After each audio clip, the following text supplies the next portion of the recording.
Hello বন্ধুরা, market Mendis বাংলায় আপনাদের সকলকে স্বাগতম। আজকের ভিডিও খুব জবরদস্ত হতে চলেছে, কারণ আজকের ভিডিওতে আমি আলোচনা করব যে লং টার্ম ইয়া শর্ট টার্ম আপনারা শেয়ার লং টার্মে সেল করবেন না শর্ট টার্মে সেল করবেন, এটার উপর আজকের ভিডিও আমি আলোচনা করব। চলুন ভিডিওটা শুরু করা যাক। তো এখানে দেখতে পাচ্ছেন শর্ট টার্ম। এই শর্ট টার্মকে আমি প্রেফার করি না, কারণ শর্ট টার্মে আপনি বড় লাভবান হতে পারবেন না শেয়ার মার্কেটে। তো এখানে লং টার্ম যেটা দেখতে পাচ্ছেন, এই লং টার্ম ইনভেস্টমেন্টই হচ্ছে আসল রহস্য শেয়ার মার্কেটে। তো এখানে শর্ট টার্ম ইয়া লং টার্ম, আমি শর্ট টার্ম নিয়ে কথা বলবো না। তো লং টার্মে ইনভেস্টমেন্ট না করলে কি ক্ষতি হতে পারে, বা লং টার্মে শেয়ারটা কোথায় যেতে পারে, বা সেটা কেউ বলতে পারবে না। আমি এখানে তিনটি উদাহরণ দেব, যে তিনটি উদাহরণ আপনারা দেখার পর আপনারা অনুমান করতে পারবেন যে শর্ট টার্ম ইনভেস্টমেন্ট ভালো না লং টার্ম ইনভেস্টমেন্ট ভালো। তো চলুন দেখে নিই। তো এখানে আপনারা দেখতে পাচ্ছেন মিস্টার আদিত্য পুরী, ইনি এক্স এইচডিএফসি ব্যাংকের সিইও এবং এমডি ছিলেন। 2020 সালে ইনি কিন্তু হেভি অঙ্কের কিন্তু শেয়ার কিন্তু তিনি এইচডিএফসি ব্যাংকের শেয়ার সেল করে দিয়েছিলেন। তো এখানে দেখুন, যেটা আমি লিখে দেখিয়েছি, ভ্যালু ফর 843 করোড় শেয়ার কিন্তু তিনি 843 করোড় টাকার শেয়ার কিন্তু তিনি সেল করে দিয়েছিলেন। তো যার এখন বর্তমান ভ্যালু কিন্তু 1061 করোড়। তো এখানে দেখুন, তিনি এইচডিএফসি ব্যাংকের শেয়ার 2020 সালে জুলাই নাগাদ তিনি কিন্তু এই শেয়ারটা এত টাকার শেয়ার কিন্তু সেল করে দিয়েছিলেন। তিনি যদি এই শেয়ারটাকে হোল্ড করে রাখতেন, ধরে রাখতেন, তাহলে কিন্তু আজকে দেখুন তার কিন্তু এই 218 করোড় যে অ্যামাউন্টটা দেখতে পাচ্ছেন, এটা কিন্তু তার লস হতো না। তো আপনারা অনুমান করতে পারছেন যে শর্ট টার্ম এবং লং টার্ম এর মধ্যে ফারাকটা কোথায়। যিনি এইচডিএফসি ব্যাংকের সিইও, তিনি পর্যন্ত নির্ধারণ করতে পারলেন না যে এই শেয়ারটা কোথায় যেতে পারে, তার নিজস্ব ব্যাংকের শেয়ারটা কোথায় যেতে পারে তিনি পর্যন্ত নির্ধারণ করতে পারেননি। তো আমরা কিভাবে নির্ধারণ করব যে কোনো কোম্পানির শেয়ার আগামী দিনে কি হতে পারে, কত দূর পর্যন্ত এগোতে পারে? এটা সম্পূর্ণ মার্কেটের উপর ডিপেন্ড করে। এটা আমাদের কোনো কেউ এটার কোনো হাত নেই। তো ফার্স্ট আপনাদের দেখিয়ে দিলাম, এবং নেক্সট যেটা দেখাবো, তো চলুন দেখে নিই। যেটা দেখতে পাচ্ছেন বর্তমানে এইচডিএফসি ব্যাংকের এই ইদানিং, এটা 7ই ফেব্রুয়ারি 2024 আমি চার্ট দেখাচ্ছি। তো এখানে দেখুন 1430 টাকা শেয়ার গেছে, এখানে 14 টাকা মাইনাস হয়েছে একই দিনে। তো শেয়ারটা কিছুটা ডাউনে এসছে। তো চলুন দেখে নিন নেক্সট উদাহরণটি। তো এখানে দেখুন ভি বৈদ্যনাথন। তো ভি বৈদ্যনাথন তিনি কিন্তু এমডি এবং সিইও আইডিএফসি ফার্স্ট ব্যাংকের। তো তিনি রিসেন্ট এখানে দেখতে পাচ্ছেন তিনি সেল করেছেন 44.8 মিলিয়ন শেয়ার আইডিএফসি ফার্স্ট ব্যাংকের শেয়ার কিন্তু তিনি সেল করেছেন, যেটা 20 টাকা 93 পয়সা করে বাজার দর ছিল। তো বর্তমানে বাজার দর দেখুন, বর্তমানে বাজার দর আপনাদের দেখাবো, লাইভও দেখাবো।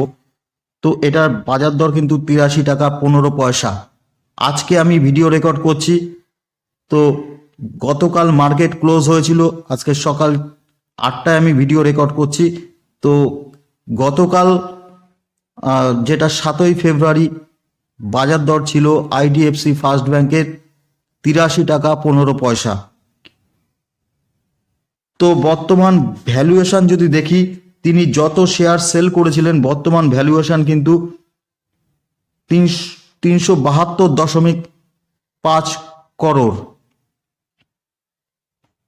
তো এখানেই বুঝতে পাচ্ছেন, তো 372.5 করোড়, আর তিনি যখন সেল করেছিলেন তখন 93 দশমিক কিন্তু 80 করোড় শেয়ার, কিন্তু 80 করোড় টাকার শেয়ার কিন্তু তিনি সেল করেছিলেন।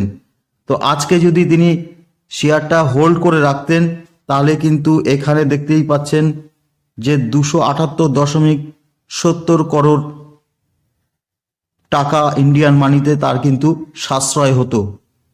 কিন্তু তিনি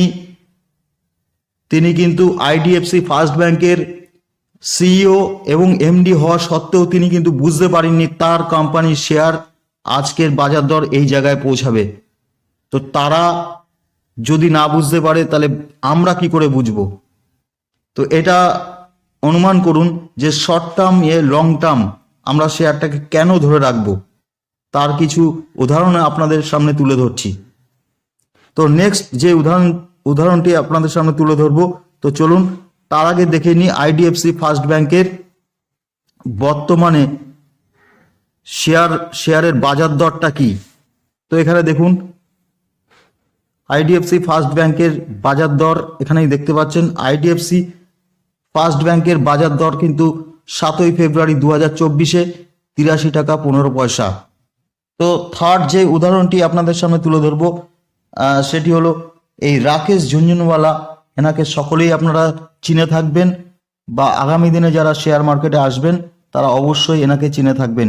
এনাকে ইন্ডিয়ান ওয়ারেন বাফেট বলা হয়ে থাকে। তো তিনিও কিন্তু একটি ভুল করেছিলেন।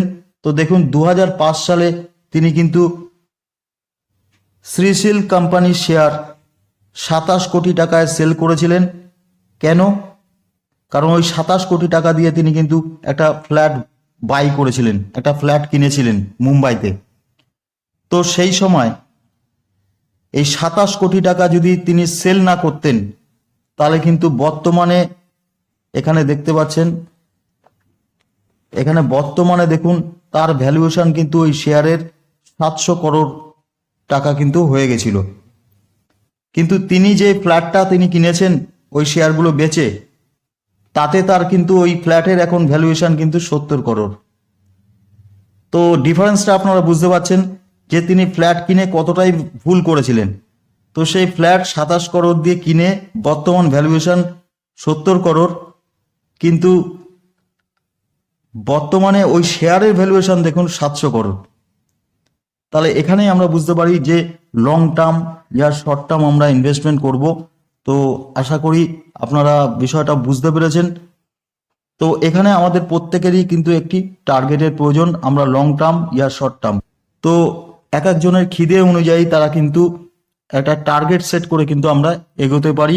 তাহলেই কিন্তু আমরা এখানে কোন টাইমে কতদিন আমরা শেয়ারটাকে কতদিন হোল্ড করে রাখবো সেটা কিন্তু আমাদের উপর ডিপেন্ড করবে, বা আমাদের চাহিদার উপর ডিপেন্ড করবে।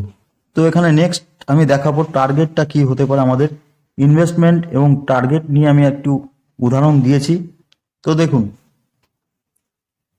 এখানে ইনভেস্টমেন্ট এবং টার্গেট যেটা হতে পারে, তো আপনার যদি এখানে 1 লক্ষ টাকা ইনভেস্ট থাকে, তো আপনার টার্গেট যদি মনে করেন একটি ক্যাডবেরি খেয়ে আপনি সন্তুষ্ট হতে চান, তাহলে আপনি কিন্তু আপনার যখনই 100 টাকা প্রফিট হয়ে যাবে তখন আপনি সেল করে দিতে পারেন, শেয়ারটি সেল করে দিতে পারেন। আপনার খিদে যদি একটি মোবাইলের হয়ে থাকে, বা আপনার টার্গেট যদি একটি মোবাইল হয়ে থাকে, তাহলে আপনার 1 লক্ষ টাকা ইনভেস্টমেন্ট, আপনার 1,10,000 টাকা প্রফিট হয়ে গেছে, আপনি কিন্তু সেল করে একটি মোবাইল কিন্তু কিনে নিতে পারেন, বাই করে নিতে পারেন। কিন্তু আপনার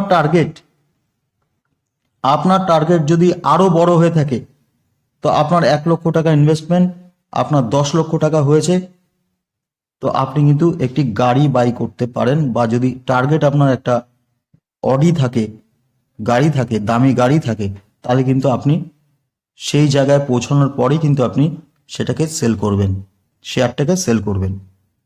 তো এগুলো এক একজনের টার্গেটের উপর ডিপেন্ড করে।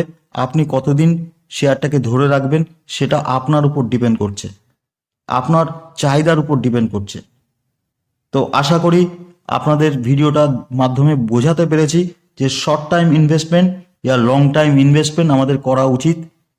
এক একজনের চাহিদা অনুযায়ী কিন্তু এক একজন সেইভাবে ইনভেস্টমেন্ট করবে। তো আশা করি ভিডিওটা আপনাদের ভালো লেগেছে। যদি ভিডিওটা ভালো লেগে থাকে তাহলে একটি লাইক করবেন, আর কমেন্ট বক্সে লিখে জানাতে ভুলবেন না আরও কি কি ধরনের ভিডিও আপনারা দেখতে চান। তো আবার দেখা হবে নেক্সট কোনো ভিডিওতে, নেক্সট কোনো টপিকের সঙ্গে। ততক্ষণের জন্য বাই বাই।